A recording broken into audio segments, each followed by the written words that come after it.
বর্তমান সময়ের সবচেয়ে জনপ্রিয় ট্যুরিজম স্পট কোনটি? বন্ধ করেই বলা যায় সুনামগঞ্জে টাঙ্গুয়ার হাওরের কথা। এখানে আমরা কিভাবে গিয়েছিলাম এবং আপনারাও চাইলে কিভাবে যেতে পারবেন, পুরো ভিডিওটা অবশ্যই দেখুন। সুনামগঞ্জ যাওয়ার জন্য প্রথমেই আমরা চলে গেছিলাম ঢাকার সায়দাবাদে। সেখানে শ্যামলী বাস কাউন্টার থেকে আমরা রাত 12টার বেঙ্গল গাড়ির টিকিট কেটে নিয়েছিলাম, যেখানে আমাদের খরচ পড়েছিল 1200 টাকা এবং আপনারা চাইলে নন এসি বাস 700 থেকে 800 টাকার মধ্যে পেয়ে যাবেন। মাঝ রাস্তায় দিয়েছিল একটা যাত্রাবিরতি শেষে আমরা একটা ঘুম দিলাম, দিয়ে উঠে আমরা সুনামগঞ্জ বাস টার্মিনালে দাঁড়িয়ে তারপর ওইখান থেকে জনপ্রতি 100 টাকা ভাড়া দিয়ে চলে গেলাম আনোয়ারপুর ঘাটে। আনোয়ারপুর এবং তাহিরপুর ঘাটে এসে আপনারা সরাসরি বোট ভাড়া করতে পারবেন, কিন্তু এখানে হচ্ছে আপনার সবচেয়ে বড় ভুল। আপনারা যদি সরাসরি ভাড়া করেন তাহলে বোট ভাড়া হয়ে যাবে ডাবল। এই জন্য আমার মতে বুকিং করে দেখে শুনে বোট ভাড়া করে বেটার হবে।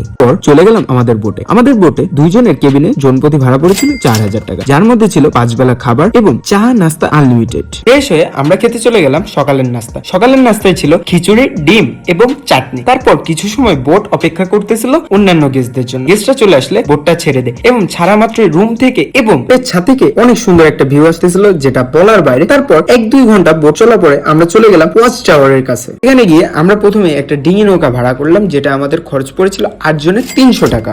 কিছু গাছপালা আছে এমন জায়গায় দাঁড়িয়ে আমরা গোসল টোসল সেরে নিলাম, লাফালাফি করলাম। ওইখান থেকে চলে গেলাম ওয়াচ টাওয়ারের দিকে। ওয়াচ টাওয়ারটা নিচ থেকে কেমন জানি মনে হচ্ছিল এবং প্রচুর লোক ছিল, বাট ড্রোন ফ্লাই দেওয়ার পরে আসল মজাটা বুঝতে পারলাম যে আসলে ওয়াচ টাওয়ারটা অনেক সুন্দর ছিল। ওইখান থেকে কিছু সময় ড্রোন ফ্লাই দিয়ে এবং আমরা নিজেরা কিছু ছবি তুলে ব্যাক চলে গেলাম আমাদের বোটের দিকে। বোটে এসে আমরা ফ্রেশ হয়ে তারপর চলে গেলাম দুপুরের লাঞ্চ করতে। দুপুরের লাঞ্চ শেষে আমরা 1-2 ঘন্টা অপেক্ষা করেই চলে গেলাম ট্যাকেরহাটে, যেখানে আমাদের বোট স্টে করবে। এন্ড এখান থেকে জনপ্রতি 100 টাকা ভাড়া দিয়ে আমরা চলে গেলাম বাইক কাটিলার দিকে, যেখানে আপনি বাইকে না যেও 10 থেকে 15 মিনিট হেঁটেই চলে যেতে পারবেন। আমরা ওইখান থেকে কিছু কেনাকাটা করে চলে গেলাম নীলাদ্রি লেকের দিকে। নীলাদ্রি লেক এবং এর আশেপাশে ছিল অনেক সুন্দর। সেখানে গিয়ে আমরা আবার গোসল করলাম, আর সাইড থেকেই দেখা যাচ্ছিল মেঘালয় পাহাড়ের চূড়া। এরপর আমরা চলে গেলাম আমাদের হাউস বোটে। নুডলস এবং চা খেয়ে কিছু সময় আড্ডা দিয়ে রাতের খাবার খেয়ে নিলাম। খেয়ে আবার কিছু সময় আড্ডা দিয়ে ছোট করে একটা ঘুম দিলাম। 5টার দিকে আবার বোট চলা শুরু হলো এবং শিমুল বাগান পৌঁছে গেলাম। শিমুল বাগান পৌঁছে আমরা সকালের নাস্তা সেরে নিলাম, রেডি হয়ে বেরিয়ে পড়লাম শিমুল বাগানের দিকে। সেখানে যাওয়ার জন্য আমরা ইজিবাই কালাকে দিলাম 100 টাকা, যেটা পুরাই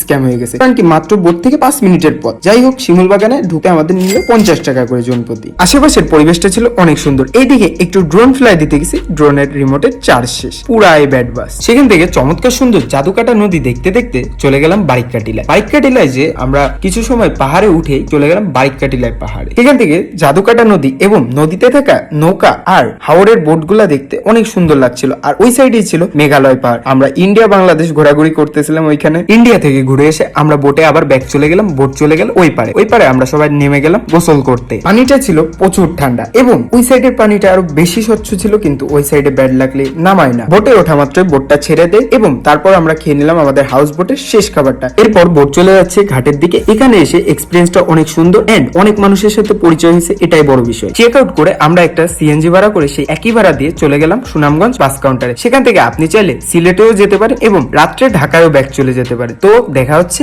সিলেটে। Bye bye Rasel.